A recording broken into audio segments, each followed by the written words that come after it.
ಶ್ರೀ ಗಣಪತಿ ಶಾರದಾ ಗುರುಭ್ಯೋ ನಮಃ.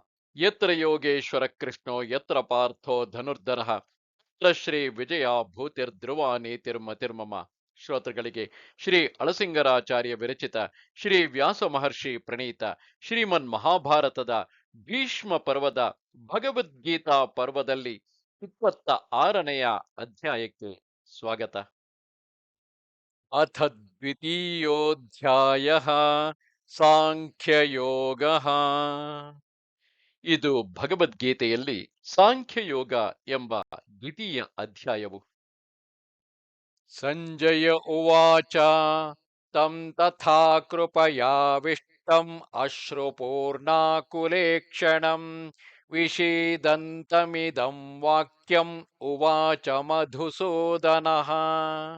ಸಂಜಯನು ಹೇಳುವನು, ರಾಜೇಂದ್ರ ಧೃತರಾಷ್ಟ್ರನನ್ನು ಕುರಿತು ಹೀಗೆ ಬಂಧು ಮಿತ್ರರೆಂಬ ಕನಿಕರದಿಂದ ಕಣ್ಣುಗಳಲ್ಲಿ ನೀರನ್ನು ತುಂಬಿಕೊಂಡು ದುಃಖಿಸುತ್ತಿರುವ ಅರ್ಜುನನನ್ನು ಕುರಿತು ಕೃಷ್ಣನು ಹೀಗೆಂದು ಹೇಳುವನು. ಶ್ರೀ ಭಗವಾನುವಾಚ ಕುತಸ್ತ್ವಾಕಶ್ಮಲಮಿದಂ ವಿಷಮೇ ಸಮುಪಸ್ಥಿತಂ ಅನಾರ್ಯಜುಷ್ಟಮಸ್ವರ್ಗ್ಯಂ ಅಕೀರ್ತಿಕರಮರ್ಜುನ. ಶ್ರೀಕೃಷ್ಣನು ಹೇಳುವನು, ಓ ಅರ್ಜುನ, ಅಜ್ಞಾನಿಗಳಿಗೆ ಯೋಗ್ಯವಾಗಿ ಪರಲೋಕದಲ್ಲಿ ಸದ್ಗತಿಯನ್ನು ಕೆಡಿಸಿ ಇಹಲೋಕದಲ್ಲಿ ಅಪಕೀರ್ತಿಯನ್ನು ತರತಕ್ಕ ಈ ಮನೋವೈಕಲ್ಯವು ಇಂತಹ ಅಕಾಲದಲ್ಲಿ ಹೇಗೆ ನಿನಗುಂಟಾಯಿತು?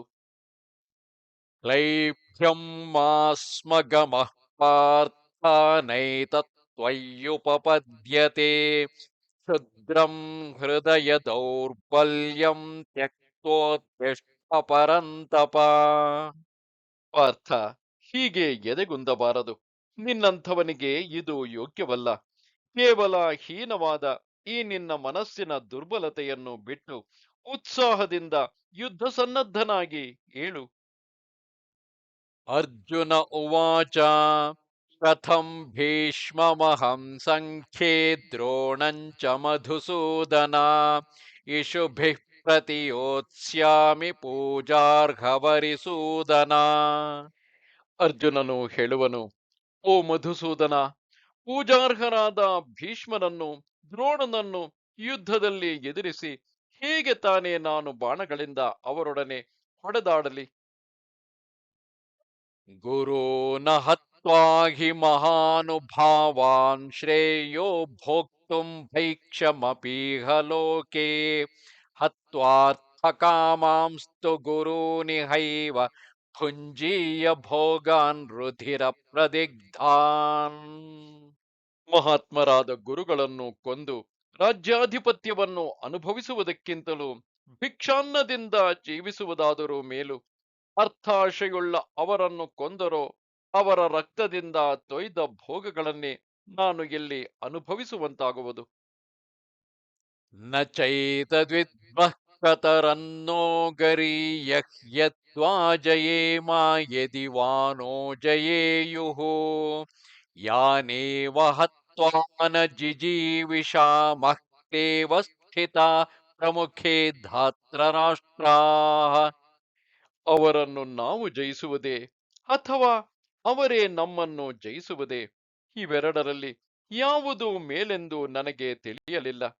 ಯಾರನ್ನು ಕೊಂದು ಬದುಕಬೇಕೆಂದು ನಮಗೆ ಆಶೆಯಿಲ್ಲವೋ ಅಂತಹ ಧೃತರಾಷ್ಟ್ರನ ಮಕ್ಕಳೇ ಇದಿರಾಗಿ ಬಂದು ನಿಂತಿರುವರು. ಕಾರ್ಪಣ್ಯದೋಷೋಪಹತ ಸ್ವಭಾವ ಪೃಚ್ಛಾಮಿ ತ್ವಾಂ ಧರ್ಮ ಸಮ್ಮೂಢಚೇತಾಃ ಯಚ್ಛ್ರೇಯಸ್ಯಾನ್ನಿಶ್ಚಿತಂ ಬ್ರೂಹಿ ತನ್ಮೇ ಶಿಷ್ಯಸ್ತೇಹಂ ಶಾಧಿ ಮಾಂ ತ್ವಾಂ ಪ್ರಪನ್ನಂ. ಕೃಷ್ಣ, ವ್ಯಸನದಿಂದಲೂ ಪಾಪಭೀತಿಯಿಂದಲೂ ಕದಲಿದ ಬುದ್ಧಿಯುಳ್ಳ ನಾನು ಧರ್ಮ ವಿಚಾರದಲ್ಲಿ ಸಂದಿಗ್ಧ ಚಿತ್ತನಾಗಿ ನಿನ್ನನ್ನು ಕೇಳುವೆನು. ಮುಂದೆ ಯಾವುದು ಶ್ರೇಯಸ್ಕರವೋ ಅದನ್ನು ನನಗೆ ತಿಳಿಸಬೇಕು. ನಾನು ನಿನ್ನ ಶಿಷ್ಯನು. ಶರಣಾಗತನಾದ ನನ್ನನ್ನು ಅನುಗ್ರಹಿಸಿ ಸರಿಯಾದ ದಾರಿಯಲ್ಲಿ ನಡೆಸಬೇಕು ಎಂದನು. ನಹಿ ಪ್ರಪಶ್ಯಾಮಿ ಮಮಾಪನುದ್ಯಾತ್ ಯಚ್ಚೋಕಮುಚ್ಚೋಷಣಮಿಂದ್ರಿಯಾಣಾಂ ಅವಾಪ್ಯ ಭೂಮಾ ವಸಪತ್ನಮೃದ್ಧಂ ರಾಜ್ಯಂ ಸುರಾಣಾಮಪಿ ಚಾಧಿಪತ್ಯಂ. ಭೂಮಿಯಲ್ಲಿ ಐಶ್ವರ್ಯ ಸಮೃದ್ಧವಾದ ಮತ್ತು ನಿಷ್ಕಂಟಕವಾದ ರಾಜ್ಯವನ್ನಾಗಲಿ, ಕೊನೆಗೆ ಸ್ವರ್ಗದಲ್ಲಿ ದೇವೇಂದ್ರ ಪದವಿಯನ್ನಾಗಲಿ ಹೊಂದಬಹುದಾಗಿದ್ದರು, ಇಂದ್ರಿಯಗಳನ್ನು ಶೋಷಿಸತಕ್ಕ ಈ ನನ್ನ ದುಃಖವನ್ನು ನೀಗಿಸುವ ಉಪಾಯವೇನು, ಅದು ನನಗೆ ತೋರದಿದೆ. ಸಂಜಯ ಉವಾಚ ಏವಮುಕ್ತ್ವಾ ಹೃಷೀಕೇಶಂ ಗುಡಾಕೇಶಃ ಪರಂತಪಃ ನ ಯೋತ್ಸ್ಯ ಇತಿ ಗೋವಿಂದಂ ಉಕ್ತ್ವಾ ತೂಷ್ಣೀಂ ಬಭೂವಃ. ಸಂಜಯನು ಹೇಳುವನು, ಅರ್ಜುನನು ಕೃಷ್ಣನೊಡನೆ ಹೀಗೆಂದು ಹೇಳಿ, ನಾನು ಹೇಗೂ ಇವರೊಡನೆ ಯುದ್ಧ ಮಾಡಲಾರನು ಎಂದು ಸುಮ್ಮನಾದನು. ತಮುವಾಚ ಹೃಷೀಕೇಶಃ ಪ್ರಹಸನ್ನಿವ ಭಾರತ ಸೇನಯೋರುಭಯೋರ್ಮಧ್ಯೆ ವಿಷೀದಂತಮಿದಂ ವಚಃ. ಹೀಗೆ ಎರಡು ಸೈನ್ಯಗಳ ನಡುವೆ ದುಃಖದಿಂದ ಸುಮ್ಮನೆ ಕುಳಿತುಬಿಟ್ಟ ಅರ್ಜುನನನ್ನು ನೋಡಿ ಕೃಷ್ಣನು ನಗುಮುಖದಿಂದ ಹೀಗೆಂದು ಹೇಳತೊಡಗಿದನು. ಶ್ರೀ ಭಗವಾನುವಾಚ ಅಶೋಚ್ಯಾನನ್ವಶೋಚಸ್ತ್ವಂ ಪ್ರಜ್ಞಾವಾದಾಂಶ್ಚ ಭಾಷಸೆ ಗತಾಸೋ ನ ಗತಾಸೋಂಶ್ಚ ನಾನುಶೋಚಂತಿ ಪಂಡಿತಾಃ. ಶ್ರೀಕೃಷ್ಣನು ಹೇಳುವನು, ಅರ್ಜುನ, ನೀನು ದುಃಖಿಸಬಾರದವರನ್ನು ಕುರಿತು ದುಃಖಿಸುವೆ, ಆದರೂ ತಿಳಿದವರಂತೆ ಮಾತನಾಡುತ್ತಿರುವೆ. ಮೃತರಾದವರನ್ನು ಅಥವಾ ಬದುಕಿದ್ದವರನ್ನು ಕುರಿತು ಆತ್ಮ ಅನಾತ್ಮ ವಿವೇಕ, ಅಂದರೆ ಆತ್ಮ ಅನಾತ್ಮ ವಿವೇಕ ಜ್ಞಾನವುಳ್ಳ ಪಂಡಿತರು ಎಂದಿಗೂ ದುಃಖಿಸಲಾರರು. ನ ತ್ವೇವಾಹಂ ಜಾತು ನಾಸಂ ನ ತ್ವಂ ನೇಮೇ ಜನಾಧಿಪಾಃ ನ ಚೈವ ನ ಭವಿಷ್ಯಾಮಃ ಸರ್ವೇ ವಯಮತಃ ಪರಂ. ನಾನಾಗಲಿ ನೀನಾಗಲಿ ಈ ರಾಜರಾಗಲಿ ಹಿಂದೆ ಯಾವಾಗಲೂ ಇಲ್ಲದಿದ್ದವರಲ್ಲ, ಮುಂದೆ ಇಲ್ಲದೆ ಹೋಗುವವರೂ ಅಲ್ಲ. ನಾವೆಲ್ಲರೂ ಹಿಂದೆ ಇದ್ದವರೇ, ಮುಂದೆಯೂ ಇರತಕ್ಕವರೇ. ದೇಹಿನೋಸ್ಮಿನ್ ಯಥಾ ದೇಹೇ ಕೌಮಾರಂ ಯೌವನಂ ಜರಾ ತಥಾ ದೇಹಾಂತರ ಪ್ರಾಪ್ಯ ಸ್ಥಿರಸ್ತತ್ರ ನ ಮುಹ್ಯತಿ. ದೇಹಿಗೆ ಈ ದೇಹದಲ್ಲಿ ಬಾಲ್ಯ, ಯೌವನ, ಮುಪ್ಪು ಎಂಬಿ ಬದಲಾವಣೆಗಳು ಹೇಗೆ ಬರುವವೋ, ಅದೇ ರೀತಿಯಲ್ಲಿ ಆ ದೇಹವು ಹೋದರೂ ಬೇರೊಂದು ದೇಹವು ಬರುವುದು. ಆತ್ಮಜ್ಞಾನಿಯು ಇದಕ್ಕಾಗಿ ದುಃಖಿಸನು. ಮಾತ್ರಾ ಸ್ಪರ್ಶಾಸ್ತು ಕೌಂತೇಯ ಶೀತೋಷ್ಣ ಸುಖ ದುಃಖದಾಃ ಆಗಮಾಪಾಯಿನೋ ನಿತ್ಯಾಸ್ತಾಂ ಸ್ಥಿತಿಃ ಭಾರತ. ಓ ಕುಂತಿ ಕುಮಾರ, ಪ್ರಾಣಿಗಳಿಗೆ ಇಂದ್ರಿಯಗಳೊಡನೆ ಶಬ್ದಾದಿ ವಿಷಯಗಳ ಸಂಯೋಗವೇ ಶೀತೋಷ್ಣ ಸುಖ ದುಃಖಗಳನ್ನು ಉಂಟು ಮಾಡುವುದು. ಅವು ಆಗಾಗ ಬಂದು ಹೋಗತಕ್ಕವುಗಳೇ ಹೊರತು ಸ್ಥಿರವಲ್ಲ. ಅವುಗಳನ್ನು ನೀನು ಸಹಿಸಿಕೊಳ್ಳಬೇಕು. ಯಂ ಹಿ ನ ವ್ಯಥಯಂತ್ಯೇತೆ ಪುರುಷಂ ಪುರುಷರ್ಷಭಾ ಸಮದುಃಖ ಸುಖಂ ಧೀರಂ ಸೋಮ್ರತತ್ವಾಯ ಕಲ್ಪತೆ. ಓ ಅರ್ಜುನ, ಈ ಶೀತೋಷ್ಣ ಸುಖ ದುಃಖಾದಿಗಳು ಯಾವನನ್ನು ಕದಲಿಸಲಾರವೋ ಅವನೇ ಧೀರನು. ಆ ಸುಖ ದುಃಖಗಳೆರಡನ್ನು ಸಮವಾಗಿ ಭಾವಿಸತಕ್ಕ ಧೀರನೇ ಮೋಕ್ಷಕ್ಕೂ ಅರ್ಹನಾಗುವನು. ನಾಸತೋ ವಿದ್ಯತೆ ಭಾವಃ ನಾಭಾವೋ ವಿದ್ಯತೆ ಸತಃ ಉಭಯೋರಪಿ ದೃಷ್ಟೋऽन्तಸ್ತ್ವನಯೋಸ್ತತ್ವದರ್ಶಿಭಿಃ.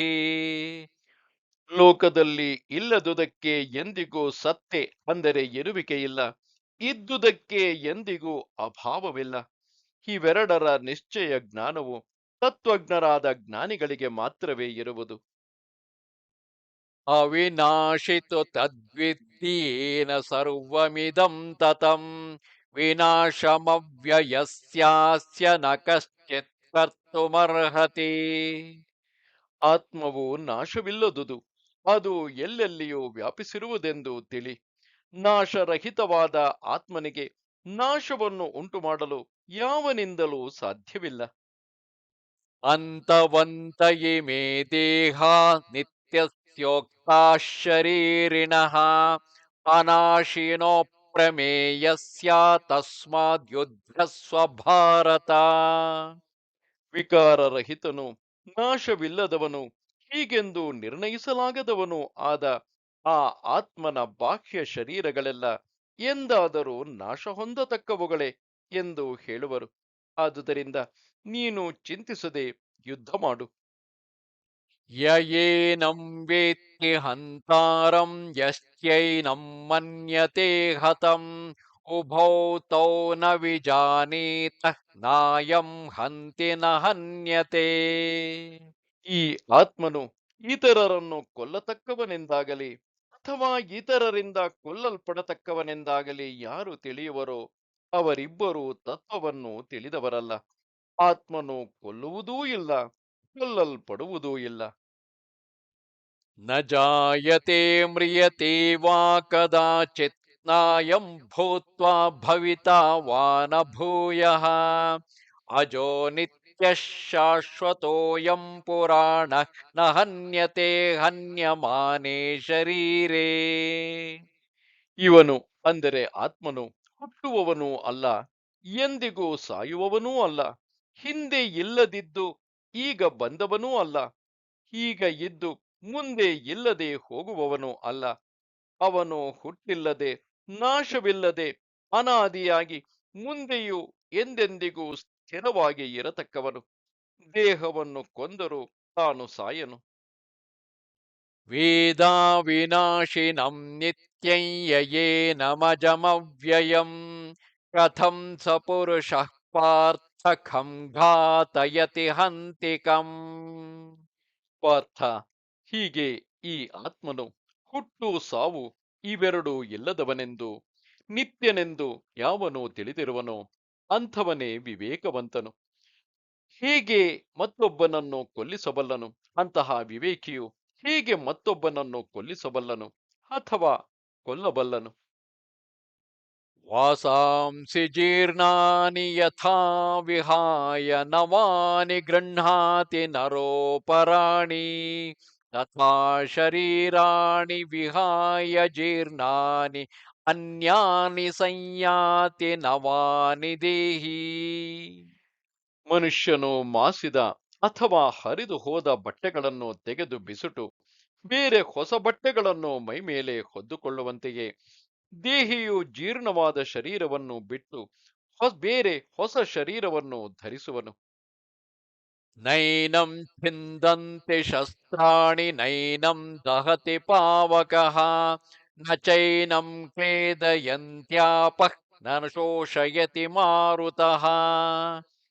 ಈ ಆತ್ಮನನ್ನು ಶಸ್ತ್ರಗಳು ಭೇದಿಸಲಾರವು, ಅಗ್ನಿಯು ದಹಿಸಲಾರನು. ನೀರು ಅವನನ್ನು ನೆನೆಸಲಾರದು, ಗಾಳಿಯು ಅವನನ್ನು ಶೋಷಿಸಲಾರದು. अच्छेद्यो यमदाह्योऽयं अक्लेद्यो शोष्य एव च नित्यः सर्वगतः स्थाणुः अचलोऽयं सनातनः. ಆತ್ಮವೆಂಬುದು ಶಸ್ತ್ರಗಳಿಂದ ಛೇದಿಸುವುದಕ್ಕಾಗಲಿ, ಸುಡುವುದಕ್ಕಾಗಲಿ, ನೆನೆಸುವುದಕ್ಕಾಗಲಿ, ಆರಿಸುವುದಕ್ಕಾಗಲಿ ಆಗದ ವಿಕಾರವಿಲ್ಲದ ನಿತ್ಯ ವಸ್ತುವೆಂದು ತಿಳಿ. ಇದು ಸರ್ವವ್ಯಾಪಿಯಾದ ಮತ್ತು ನಿಶ್ಚಲವಾದ ಅನಾದಿ ವಸ್ತು. अव्यक्तोऽयमचिन्त्योऽयं अविकार्योऽयमुच्यते तस्मादेवं विदित्वैनं नानुशोचितुमर्हसि.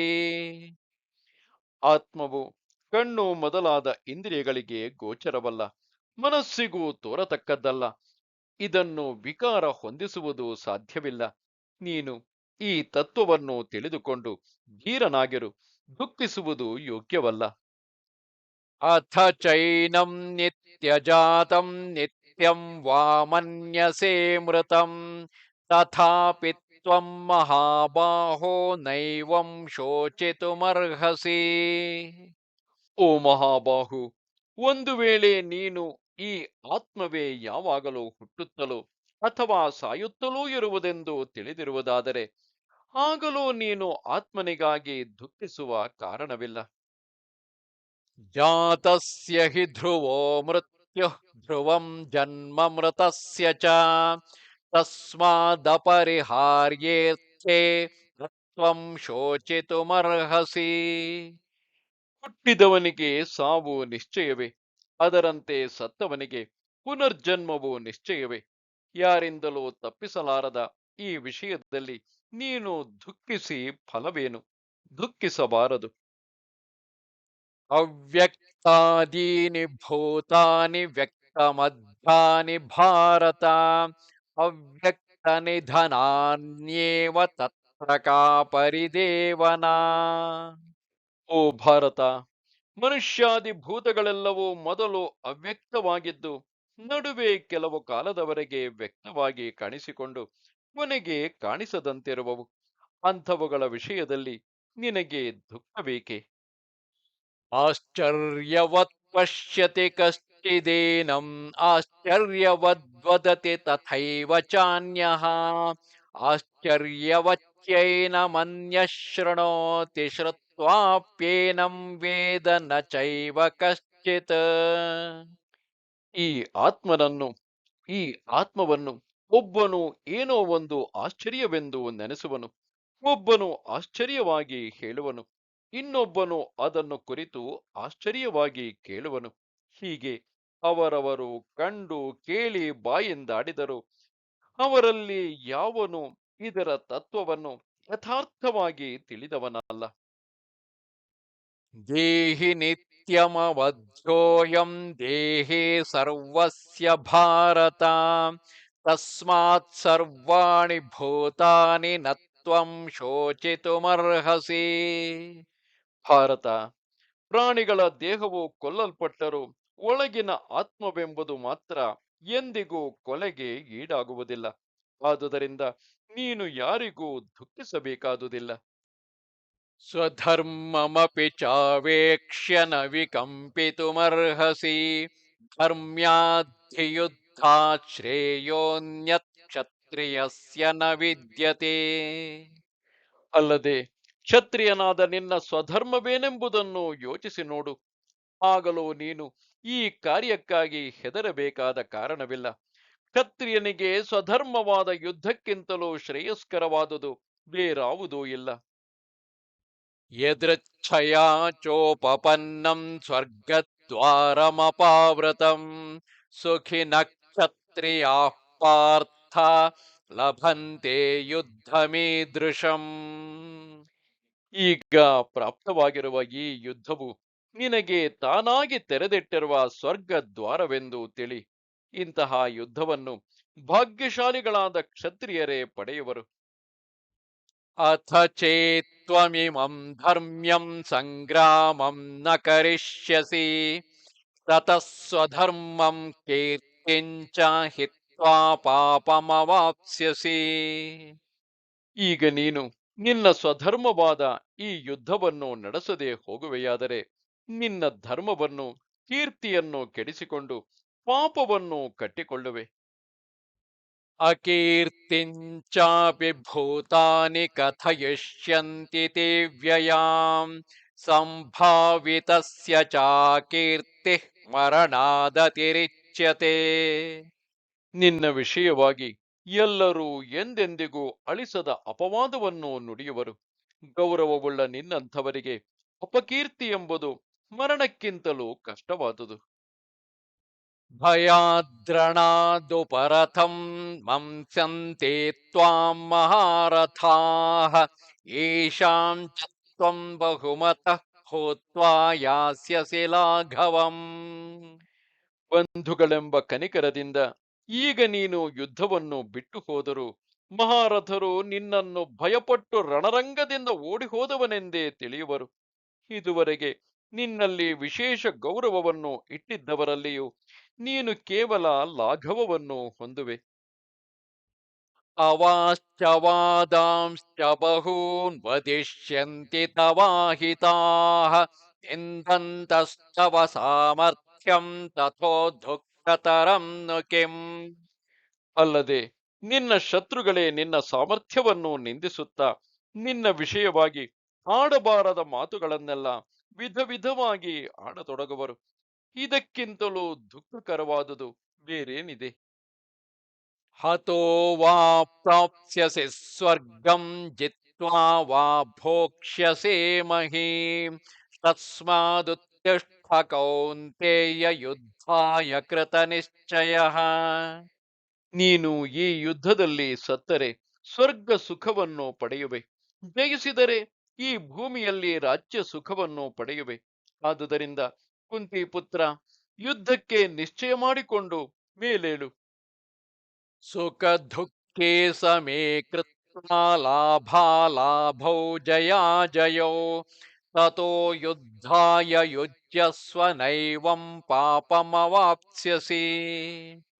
ಇದರಿಂದ ನಿನಗೆ ಬರಬಹುದಾದ ಸುಖ ದುಃಖಗಳನ್ನು, ಲಾಭಾಲಾಭಗಳನ್ನು, ಜಯ ಅಪಜಯಗಳನ್ನು ಸಮವಾಗಿ ಭಾವಿಸಿ ಯುದ್ಧಕ್ಕೆ ಪ್ರಯತ್ನಿಸು.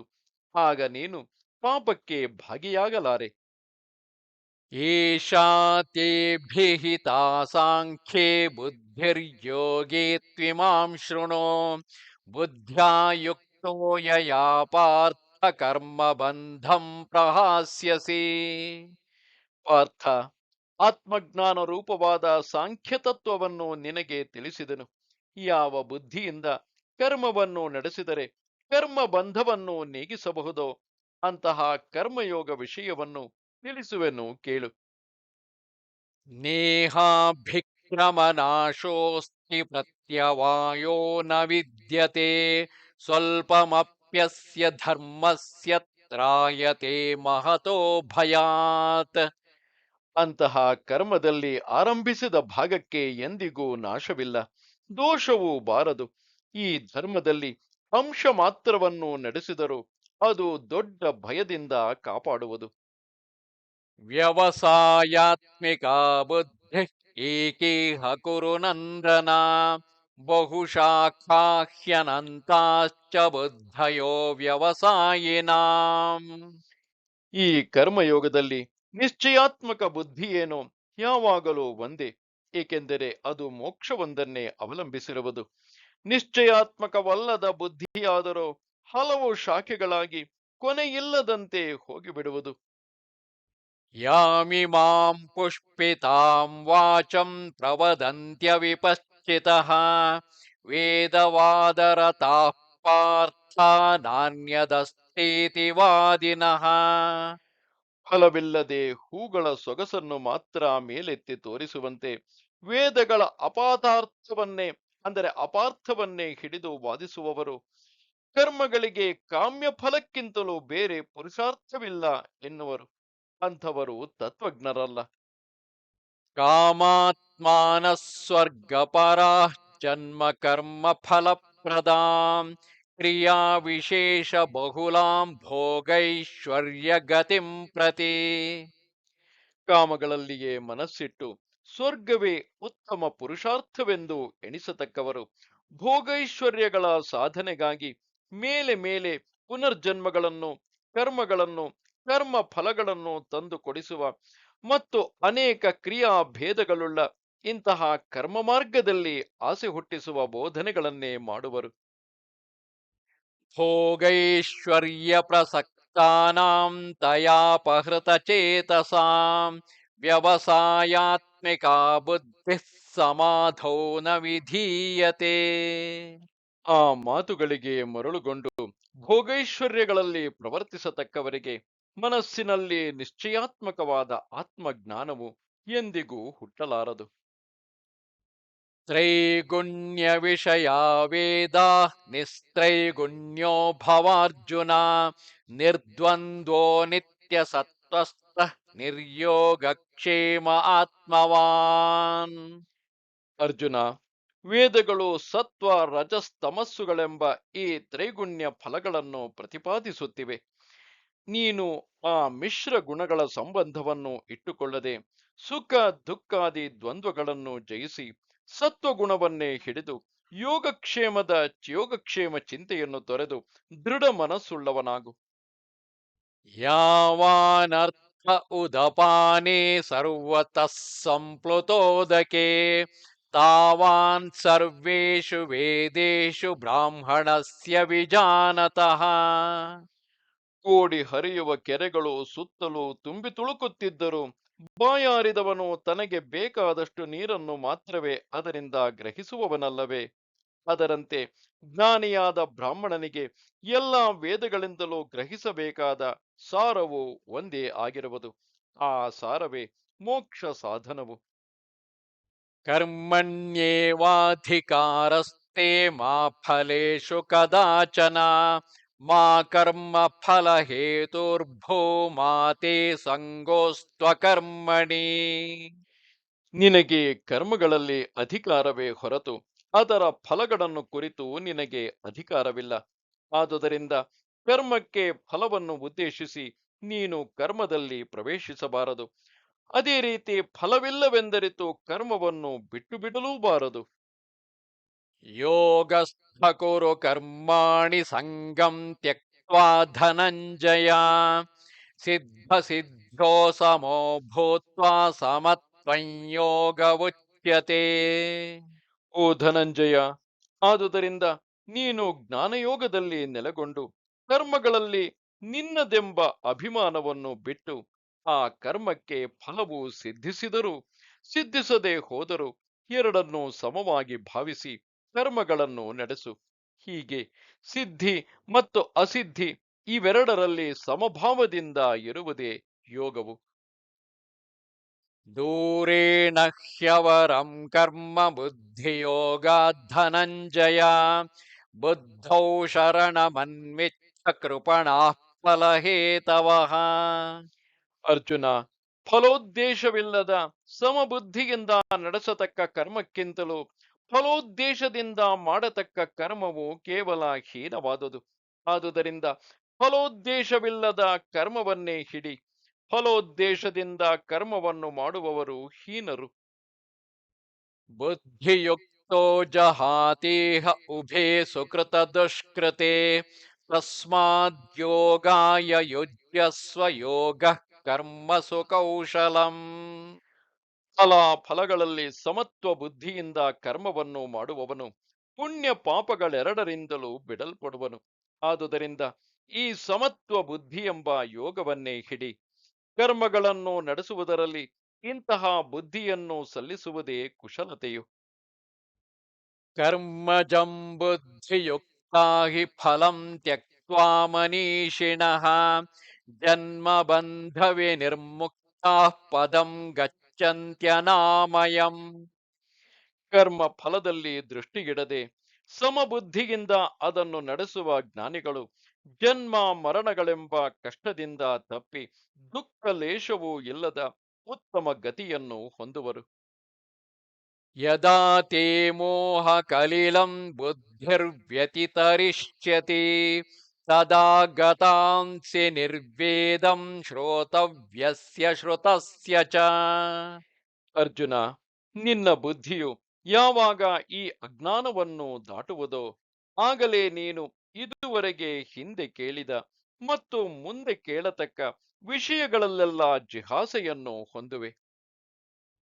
श्रुतिविप्रतिपन्ना ते यदा स्थास्यति निश्चला समाधावचला बुद्धिः तथा योगमवाप्स्यसि.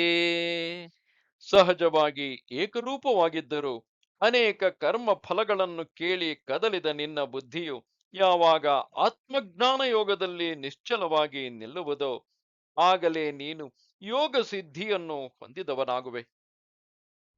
अर्जुन उवाच स्थितप्रज्ञस्य का भाषा समाधिस्तस्य केशव स्थितधीः किं प्रभाषेत किमासीत व्रजेत किम्.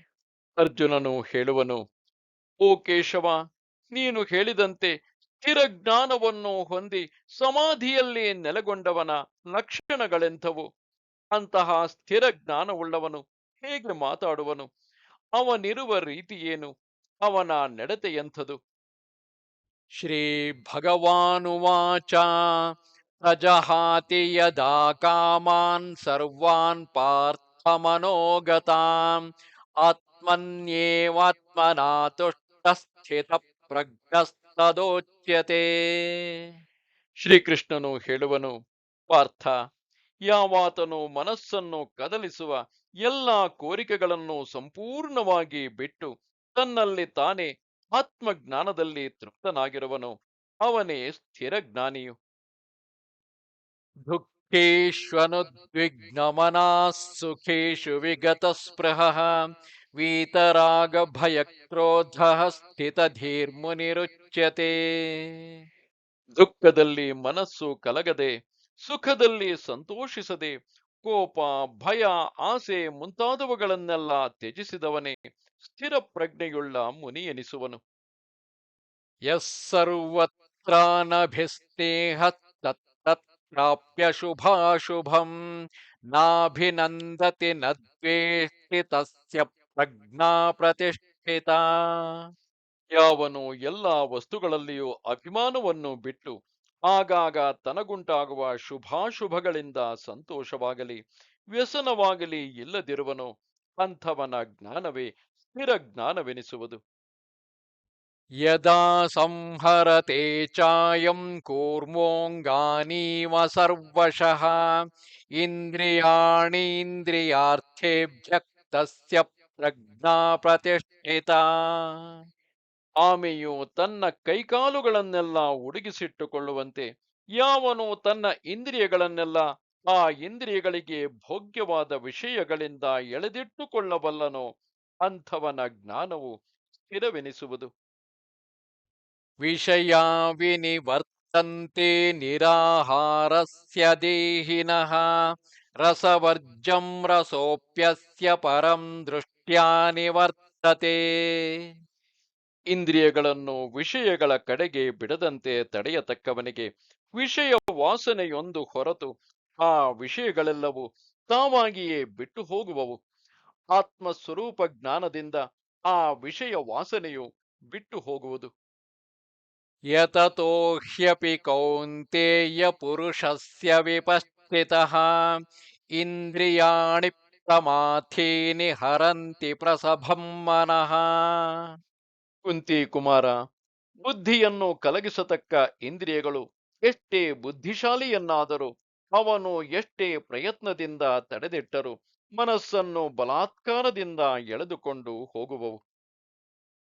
तानि सर्वाणि संयम्य युक्त आसीत मत्परः वशे हि यस्येन्द्रियाणि तस्य प्रज्ञा प्रतिष्ठिता. ಆ ಇಂದ್ರಿಯಗಳನ್ನೆಲ್ಲ ಅಡಗಿಸಿ ನನ್ನನ್ನೇ ಎಲ್ಲಕ್ಕೂ ಮುಖ್ಯವೆಂದು ಭಾವಿಸಿ ಜ್ಞಾನ ಯೋಗವನ್ನು ಹಿಡಿದಿರಬೇಕು. ಯಾವನಿಗೆ ಇಂದ್ರಿಯಗಳು ಸ್ವಾಧೀನವೋ ಅವನ ಪ್ರಜ್ಞೆಯೇ ಸ್ಥಿರವಾದುದು. ध्यायतो विषयान् पुंसः सङ्गस्तेषूपजायते सङ्गात् सञ्जायते कामः कामात् क्रोधोऽभिजायते. ವಿಷಯಗಳನ್ನು ಮನಸ್ಸಿಗೆ ಹಚ್ಚಿಕೊಂಡಷ್ಟು ಮನುಷ್ಯನನ್ನು ಅವು ಬಲವಾಗಿ ಹಿಡಿದುಕೊಳ್ಳುವವು. ಇದರಿಂದ ಅವುಗಳಲ್ಲಿ ಆಸೆ ಹೆಚ್ಚುವುದು, ಆಸೆಯು ಕೋಪಕ್ಕೆ ಕಾರಣವಾಗುವುದು. क्रोधात् भवति सम्मोहः सम्मोहात् स्मृतिविभ्रमः स्मृतिभ्रंशात् बुद्धिनाशः बुद्धिनाशात् प्रणश्यति. ಕೋಪದಿಂದ ವಿವೇಕವು ಕೆಡುವುದು, ವಿವೇಚನೆ ಕೆಡುವುದರಿಂದ ಸ್ಮೃತಿಯು ತಪ್ಪಿ ಹೋಗುವುದು, ಸ್ಮೃತಿಯು ತಪ್ಪುವುದರಿಂದ ಬುದ್ಧಿ ಕೆಡುವುದು. ಆ ಬುದ್ಧಿನಾಶವು ಮನುಷ್ಯನಿಗೆ ಸಂಪೂರ್ಣ ನಾಶವನ್ನೇ ತರುವುದು. रागद्वेषवियुक्तैस्तु विषयानिन्द्रियैश्चरन् आत्मवश्यैर्विधेयात्मा प्रसादमधिगच्छति. ಮನುಷ್ಯನು ತನಗೆ ಸ್ವಾಧೀನವಾಗಿ ರಾಗದ್ವೇಷಗಳನ್ನು ನೀಗಿದ ಇಂದ್ರಿಯಗಳಿಂದ ದೇಹಧಾರಣಕ್ಕೆ ಬೇಕಾದ ವಿಷಯಗಳನ್ನು ವಿಧಿಯಿಲ್ಲದೆ ಅನುಭವಿಸಬೇಕಾಗಿದ್ದರು ಸ್ವಾಧೀನ ಮನಸ್ಸುಳ್ಳ ಅಂಥವನು ದುರ್ವಿಷಯಗಳಿಗೆ ಗುರಿಯಾಗದೆ ಮನಃಶಾಂತಿಯನ್ನೇ ಹೊಂದಬಲ್ಲನು. प्रसादे सर्वदुःखेषु ಪ್ರಾಣಾಂ ಹಾನಿರಸ್ಯೋಪಜಾಯತೆ ಪ್ರಸನ್ನಚೇತಸೋ ಹ್ಯಾಶು ಬುದ್ಧಿಃ ಪರ್ಯವತಿಷ್ಠತೆ. ಇಂತಹ ಮನಸ್ಸಮಾಧಾನವಿದ್ದ ಮೇಲೆ ಅವನಿಗೆ ಎಲ್ಲ ದುಃಖಗಳು ತಾವಾಗಿ ಬಿಟ್ಟು ಹೋಗುವವು. ಪ್ರಸನ್ನ ಮನಸ್ಸುಳ್ಳವನಿಗೆ ಬುದ್ಧಿಯು ಬಹು ಶೀಘ್ರದಲ್ಲಿಯೇ ಒಂದು ನೆಲೆಯಲ್ಲಿ ಸ್ಥಿರವಾಗಿ ನಿಲ್ಲುವುದು. ನಾಸ್ತಿ ಬುದ್ಧಿರಯುಕ್ತಸ್ಯ ನ ಚಾಯುಕ್ತಸ್ಯ ಭಾವನಾ ನ ಚಾಭಾವಯುತಶ್ಚಾಂತಿ ಅಶಾಂತಸ್ಯ ಕುತಃ ಸುಖಂ. ಇಂದ್ರಿಯ ಸ್ವಾಧೀನವಿಲ್ಲದವನಿಗೆ ಆತ್ಮಜ್ಞಾನವು ಹುಟ್ಟದು. ಅಂಥವನಿಗೆ ಪರಮಾತ್ಮನಾದ ನನ್ನ ಭಾವನೆಯು ಉಂಟಾಗದು. ಅಂತಹ ಭಾವನೆಯಿಲ್ಲದವರಿಗೆ ಮನಃಶಾಂತಿ ಉಂಟಾಗದು. ಶಾಂತಿ ಇಲ್ಲದವನಿಗೆ ಇನ್ನೂ ಸುಖವೆಲ್ಲಿಯದು. ಇಂದ್ರಿಯಾಣಾಂ ಹಿ ಚರತಾಂ ಯನ್ಮನೋನು ವಿಧೀಯತೆ ತದಸ್ಯ ಹರತಿ ಪ್ರಜ್ಞಾಂ ವಾಯುರ್ನಾವಮಿವಾಂಭಸಿ. ಸಿಕ್ಕಿದ ಹಾಗೆ ಸಂಚರಿಸುವ ಇಂದ್ರಿಯಗಳನ್ನೇ ಹಿಂಬಾಲಿಸಿ ಯಾವ ಮನಸ್ಸು ಹೋಗುವುದೋ ಆ ಮನಸ್ಸು ಬಿರುಗಾಳಿಯು ನೀರಿನಲ್ಲಿರುವ ಹಡಗನ್ನು ಹೇಗೋ ಹಾಗೆ ಆ ಮನುಷ್ಯನ ವಿವೇಕವನ್ನು ಸೆಳೆದುಕೊಂಡು ಹೋಗುವುದು. ತಸ್ಮಾದ್ಯಸ್ಯ ಮಹಾಬಾಹೋ ನಿಗೃಹೀತಾನಿ ಸರ್ವಶಃ ಇಂದ್ರಿಯಾಣೀಂದ್ರಿಯಾರ್ಥೇಭ್ಯಃ ತಸ್ಯ ಪ್ರಜ್ಞಾ ಪ್ರತಿಷ್ಠಿತಾ. ಆದುದರಿಂದ ಯಾವನ ಇಂದ್ರಿಯಗಳು ಆ ಇಂದ್ರಿಯಗಳನ್ನು ಎಳೆಯತಕ್ಕ ಎಲ್ಲ ಭೋಗ್ಯ ವಿಷಯಗಳಿಂದಲೂ ನಿವರ್ತಿಸಲ್ಪಟ್ಟಿರುವುದೋ ಅವನ ಪ್ರಜ್ಞೆಯೇ ಸ್ಥಿರವೆನಿಸುವುದು. ಯಾ ನಿಶಾ ಸರ್ವಭೂತಾನಾಂ ತಸ್ಯಾಂ ಜಾಗರ್ತಿ ಸಂಯಮೇ ಯಸ್ಯಾಂ ಜಾಗೃತಿ ಭೂತಾನಿ ಸಾ ನಿಶಾ ಪಶ್ಯತೋ ಮುನೇಃ. ಎಲ್ಲ ಪ್ರಾಣಿಗಳಿಗೂ ಯಾವುದು ಅಂದರೆ ಆತ್ಮಜ್ಞಾನವು ರಾತ್ರಿಯಂತೆ ಇರುವುದೋ ಅದರಲ್ಲಿ ಜಿತೇಂದ್ರಿಯನಾದ ಯೋಗಿಯು ಎಚ್ಚರಗೊಂಡು ನೋಡಬಲ್ಲನು. ಅಂದರೆ ಆ ಆತ್ಮಜ್ಞಾನದ ಮೂಲಕ ನೋಡಬಲ್ಲನು. ಯಾವುದರಲ್ಲಿ ಅಂದರೆ ಶಬ್ದಾದಿ ವಿಷಯಗಳಲ್ಲಿ ಪ್ರಾಣಿಗಳು ಎಚ್ಚರಗೊಂಡಿರುವವೋ ಅದೇ ಶಬ್ದಾದಿ ವಿಷಯಗಳಲ್ಲಿ ಆತ್ಮ ಸಾಕ್ಷಾತ್ಕಾರವುಳ್ಳ ಮುನಿಗೆ ಅದು ಕಗ್ಗತ್ತಲೆಯಂತಿರುವುದು. ಅಪೂರ್ಯಮಾಣಮಚಲ ಪ್ರತಿಷ್ಠಂ ಸಮುದ್ರಮಾಪಃ ಪ್ರವಿಶಂತಿ ಯದ್ವತ್ ತದ್ವತ್ ಕಾಮಾಯಂ ಪ್ರವಿಶಂತಿ ಸರ್ವೇ ಸ ಶಾಂತಿಮಾಪ್ನೋತಿ ನ ಕಾಮಕಾಮೀ.